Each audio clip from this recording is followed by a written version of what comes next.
রাধে কৃষ্ণের জয়। রাধে রাধে। আমার সকলে শুধু ভক্তবৃন্দের চরণে আমার আন্তরিক শতকোটি প্রণাম। আপনারা নিশ্চয়ই ভালো আছেন, আমরাও খুব ভালো আছি। আসুন আমরা শ্রীমদ্ ভগবদ গীতার আলোচনায় প্রবেশ করি। পূর্বের ভিডিওতে আমরা তৃতীয় অধ্যায়ের দ্বাদশ শ্লোকটি অধ্যয়ন করেছি। সেখানে কি শিক্ষা অর্জন করেছি?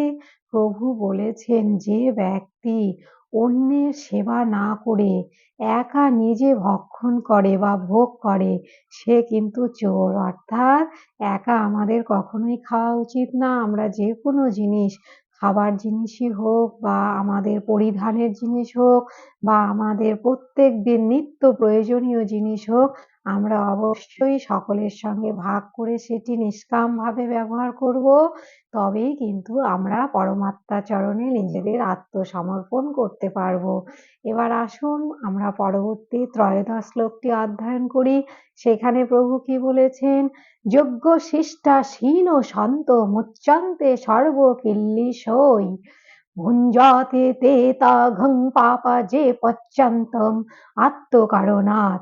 অর্থাৎ প্রভু কি বললেন? যোগ্য অবশেষ অনুভবকারী শ্রেষ্ঠ ব্যক্তিগণ কি করেন? তারা কিন্তু অবশ্যই মুক্ত প্রাপ্ত হন। কিন্তু যারা সমস্ত কর্ম কেবল নিজের জন্যই করে, সেই সকল ব্যক্তিগণ কি হন? শুধুমাত্র পাপ রাশি ভক্ষণ করেন। অর্থাৎ প্রভু এই ত্রয়োদশ শ্লোকে কি বোঝালেন? আপনি যখন যজ্ঞ করবেন, দেখুন আমার শুধু ভক্তবৃন্দের চরণে নিবেদন, এখানে কিন্তু যজ্ঞ বলতে আপনারা অগ্নি ঘৃত দিয়ে যে যজ্ঞ, সেটিকে কখনোই বুঝবেন না। এখানে যজ্ঞ বলতে প্রভু কি বুঝিয়েছেন? যজ্ঞ হলো কর্তব্য কর্ম, অর্থাৎ নিষ্কাম ভাবে অন্যের হিতার্থে যে কর্ম করা হয় তাকেই কিন্তু প্রভু যজ্ঞ বলেছেন। তবে এই ত্রয়োদশ শ্লোকে প্রভু কি বললেন? যে ব্যক্তি যজ্ঞ করেন, যজ্ঞ সমাপ্তে তিনি অবশ্যই কিন্তু ফল প্রাপ্তি হন, এবং সেই ফলটিকে প্রভু কি বলেছেন? অমৃত বলেছেন। আসুন আমরা একটু উদাহরণ দেই, তবে বুঝতে আমাদের সুবিধা হবে। ধরুন আপনি সংসারে রয়েছেন, সংসারে থেকে প্রভুর কৃপায় আপনি খুব ভালো একটি চাকরি পেলেন, অর্থাৎ আপনি চাকরিজীবী ব্যক্তি। এবার দেখুন, আপনি চাকরি করে যে অর্থ উপার্জন করছেন, সেইটি যদি আপনি একা ভক্ষণ করেন, তবে কি আপনি শান্তি পাবেন? পাবেন না। কিন্তু সেই অর্থটি যদি আপনি পরিবারের সবার সঙ্গে সমানভাবে, অর্থাৎ সমানভাবে মানে কিন্তু যার প্রতি যেমন কর্তব্য পালন করা উচিত তার প্রতি তেমন। কেন বলুন তো? শ্রীমদ্ ভগবদ গীতায় প্রভু কিন্তু বারবার বলেছেন, একজন সাধক ব্যক্তি সমতা প্রাপ্তি লাভ করেন। সমতা মানে কিন্তু সবার প্রতি সমান ব্যবহার নয়। এইটি কিন্তু আমার ভক্তবৃন্দকে অবশ্যই স্মরণে রাখতে হবে। সমতা মানে কি বলুন তো? সমতা মানে সুখ দুঃখে সম থাকা, লাভ ক্ষতিতে সম থাকা, জয় পরাজয়ে সম থাকা, এবং যার প্রতি যেমন ব্যবহার করা উচিত, কর্তব্য করা উচিত, তার প্রতি তেমন ব্যবহার এবং তেমন কর্তব্য করা, এইটি হলো সমতা। তবে প্রভু এই শ্লোকে কি বললেন? আপনি যখন নিষ্কামভাবে কর্তব্য কর্ম পালন করবেন সংসারে থেকে, অর্থাৎ আপনি চাকুরি করে যে অর্থ উপার্জন করছেন, সেই অর্থ যখন সবার জন্য ব্যবহার করবেন, আপনি দেখবেন আন্তরিকভাবে কত শান্তি লাভ করবেন। শুধু আপনি আন্তরিকভাবে শান্তি পাবেন তা নয়, আরো কি হবে বলুন তো? আপনাকে কিন্তু ভগবান খুব করে আশীর্বাদ করবে।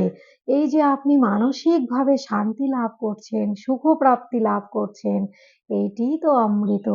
কিন্তু অপরদিকে দেখুন, যে ব্যক্তি শুধু নিজের জন্য খরচা করে, নিজের কথাই বেশি করে ভাবে, আমি ভালো খাবো, ভালো পরবো, আমি ভালো গাড়িতে করে ঘোরাঘুরি করব, এই সমস্ত ব্যক্তিগণকে প্রভু স্বার্থপর বলেছেন। প্রভু আরো কি বলেছেন? যে ব্যক্তি যত স্বার্থপর হয় সে ততই পাপী হয়। দেখুন, এটি আমার কথা না, স্বয়ং ভগবানের মুখনিসৃত বাণী। প্রভু এই শ্লোকে কি বলেছেন বলুন তো? প্রভু এই শ্লোকে বলেছেন যে যজ্ঞ অবশিষ্ট অবশ্যই একজন ব্যক্তি অমৃত প্রাপ্তি হন। অর্থাৎ যজ্ঞ মানে কি? কর্তব্য কর্ম। আপনি যদি নিষ্কামভাবে কর্তব্য কর্ম করেন তবে আপনি অবশ্যই সুখ লাভ করবেন। শুধু সুখ লাভ নয়, আপনার হৃদয়ে সর্বদা শান্তি বিরাজ করবে। আর আপনার দেখে দেখে পার্শ্ববর্তী যারা রয়েছেন তারাও কিন্তু কর্তব্য কর্ম করার চেষ্টা করবে। ভাবুন তো, এইভাবে যদি প্রত্যেকটি সংসার চলে তবে আমাদের মধ্যে কি আর কোনো অশান্তি থাকতে পারে? থাকতে পারে না। এমনকি আমরা সদাই সবাই মিলে শান্তিতে বিরাজ করতে পারবো। এবার আসুন আমরা এই ত্রয়োদশ শ্লোকটি নিয়ে একটু আলোচনা করি। প্রভু এখানে কি বললেন? যজ্ঞ শিষ্টাশীন মানে যজ্ঞের অবশিষ্ট, অর্থাৎ কর্তব্য কর্ম করার পর আপনি যে হৃদয়ের মধ্যে শান্তি অনুভব করছেন, সুখ পাচ্ছেন, এমনকি পরমাত্মার আশীর্বাদ লাভ করছেন, এইটাকেই প্রভু কিন্তু কি বলেছেন?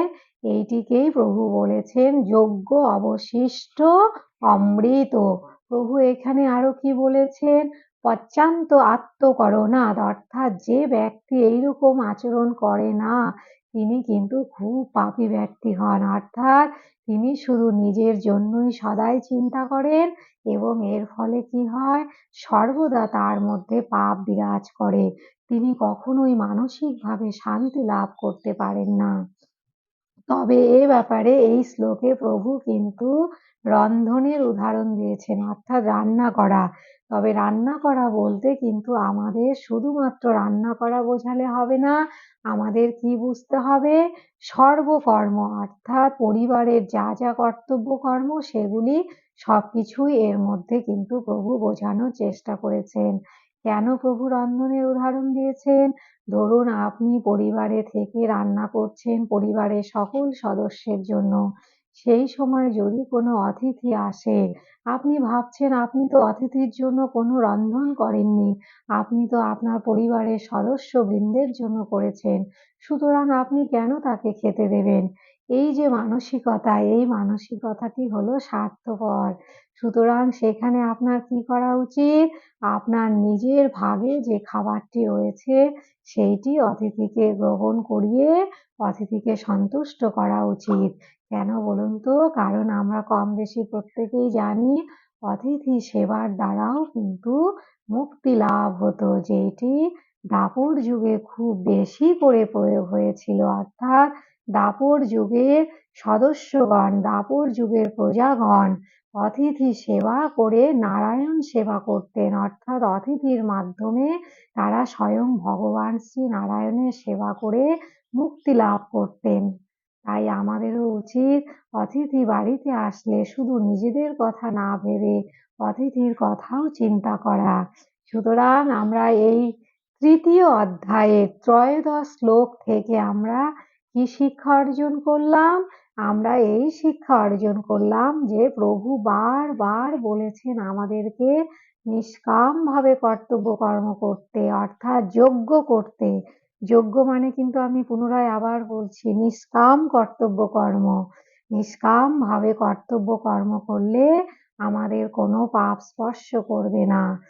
অপরদিকে যদি আপনি কামনা বাসনা দিয়ে নিজের স্বার্থের জন্য কোনো কর্তব্য করেন তবে কিন্তু আপনাকে অবশ্যই পাপ স্পর্শ করবে। এবার আসুন আমরা গীতা মাহাত্ম্য নিয়ে আলোচনা করি। প্রভু কি বলেছেন? তস্মাদ গীতাং না জানাতি পঠনং নাধম তৎপরজন ধীর তস্য মানুষং দেহং বিজ্ঞানং কুলশীলতাম। প্রভু দেখুন কি বললেন, যে ব্যক্তি গীতা অধ্যয়ন করেন না তার কুল শীল মান সমস্ত কিছুকে ধিক্কার জানিয়েছেন। ভাবুন তো, শ্রীমদ্ ভগবদ গীতারূপ অমৃত যদি আমরা পান না করতে পারি তবে আমাদের মনুষ্য জীবনের কোনো সার্থকতা নেই। ধরুন আপনি সংসারে থেকে মাসে 1,00,000 টাকা ইনকাম করছেন, সংসারের সমস্ত সদস্যদের দেখাশোনা করছেন, ঠিকঠাক করে কর্তব্য পালন করছেন, কিন্তু পরমাত্মার জন্য কোনো সেবা করছেন না, তবে সবকিছুই কিন্তু আপনার সংসারের জন্য হয়ে যাবে, ভগবানের জন্য কিছুই হবে না। এর ফলে কি হবে? বারবার আপনাকে সংসারে আবর্তিত হতে হবে। কিন্তু আমরা কি কেউ চাই বারবার এই সংসারে জ্বালার মধ্যে আসতে নিশ্চয়ই আমার শুধু ভক্তবৃন্দগণ কেউ চান না। তাই আসুন আমরা ভালো করে প্রত্যেকদিন গীতা অধ্যয়ন করব এবং প্রত্যেকটি মুহূর্ত আমরা গীতা জ্ঞান নিয়ে চলবো এবং নিজেদের জীবন তথা আমাদের পারিপার্শ্বিক সকলের জীবনকে সুখময় করে তুলব। এই বলে ভিডিওটি আমি এখানেই বিশ্রাম রাখছি। খুব ভালো থাকবেন। রাধে রাধে।